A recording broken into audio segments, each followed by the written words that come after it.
Hello guys welcome to talkies today channel. Hello guys welcome back to talkies today channel. ఈరోజు మనం రీసెంట్గా ఈటీవీలో stream అవుతున్న constable కనకం season 1 ఎలా ఉందనేది ఈ వీడియోలో డిస్కస్ చేద్దాం. సక్సెస్ఫుల్ సీజన్ 1 తర్వాత సీజన్ 2 రీసెంట్గా స్ట్రీమింగ్కి వచ్చింది. మరి ఈ సీజన్ ఎలా ఉంది, ఆ మ్యాజిక్ రిపీట్ చేసిందా లేదా అనేది ఈ వీడియోలో మన స్టైల్లో డిస్కస్ చేద్దాం. సో వీడియోలోకి వెళ్ళే ముందు మీరు మన ఛానల్ని ఫస్ట్ టైం చూస్తున్నట్టయితే ఒక లైక్ చేయండి, ఒక కామెంట్ చేయండి, అలాగే మన ఛానల్ని సబ్స్క్రైబ్ చేసుకోండి. చాలామంది మన ఛానల్ని సబ్స్క్రైబ్ చేసుకోకుండానే వీడియోస్ చూస్తున్నారు గైస్. మీరు సబ్స్క్రైబ్ చేసుకుని చూడడం వల్ల ఛానల్కి అంత ఎంకరేజ్మెంట్గా ఉంటుంది. సో సబ్స్క్రైబ్ చేసుకుని వీడియోస్ చూడండి. ఇంకా లేట్ చేయకుండా వీడియోలోకి వెళ్ళిపోదాం. Let's get started. ఇక ఈ సిరీస్ కథలోకి వెళ్తే సీజన్ 1లో తన ప్రతిభతో అందరి మెప్పు పొందిన కానిస్టేబుల్ కనక మహాలక్ష్మి ఈ సీజన్లో తన స్నేహితురాలు చంద్రిక మిస్సింగ్ కేసును ఛేదించే పనిలో ఉంటుంది. ఈ క్రమంలో ఆమెకు ఎదురైన సవాళ్ళేంటి, అసలు చంద్రిక ఏమైంది, దీని వెనుక ఉన్న అసలు నిజాన్ని కనకం ఎలా కనిపెట్టింది అనేది ఈ సీజన్ 2 యొక్క మెయిన్ స్టోరీ. ఈ సిరీస్ పాజిటివ్ పాయింట్స్ ఏంటో ఇప్పుడు చూద్దాం. సీజన్ 1 కంటే సీజన్ 2లో ఇన్వెస్టిగేషన్ సీన్స్ కానీ థ్రిల్లింగ్ ఎలిమెంట్స్ కానీ చాలా బెటర్గా ఉన్నాయి. ఇక వర్ష బొల్లమ్మ తన నటనతో మరోసారి ఆకట్టుకుంది.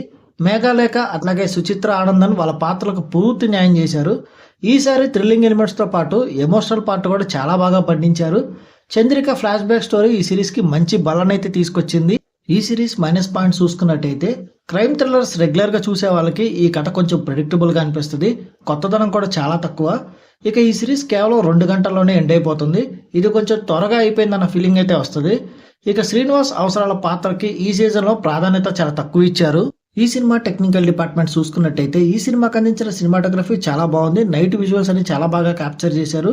ఎడిటింగ్ ఇంకొంచెం షార్ప్గా ఉండుంటే బాగుండేదన్న ఫీలింగ్ అయితే వచ్చింది. ఇక సంగీతం విషయానికి వస్తే బ్యాక్గ్రౌండ్ స్కోర్ థ్రిల్లింగ్ ఎలిమెంట్స్ని బాగా ఎలివేట్ చేశాయి. డైరెక్టర్ విషయానికి వస్తే సీజన్ 2ని కూడా చాలా నీట్గా హ్యాండిల్ చేశారు.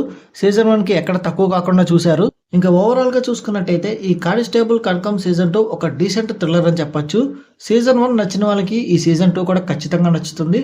ఇది ఒక డీసెంట్ సస్పెన్స్ థ్రిల్లర్. వీకెండ్కి ఇది మంచి టైంపాస్ సిరీస్ అని చెప్పొచ్చు. ఈటీవీ 1లో స్ట్రీమ్ అవుతుంది. ఈ సిరీస్కి మన టాకీస్ టుడే ఛానల్ నడుస్తున్న రివ్యూ రేటింగ్ 2.75/5. ఇది నా ఒపీనియన్ మాత్రమే. ఈ సిరీస్ని మీరు ఆల్రెడీ చూసినట్టయితే సినిమా మీకు ఎలా అనిపించింది అనేది కింద కామెంట్ సెక్షన్లో మెన్షన్ చేయండి.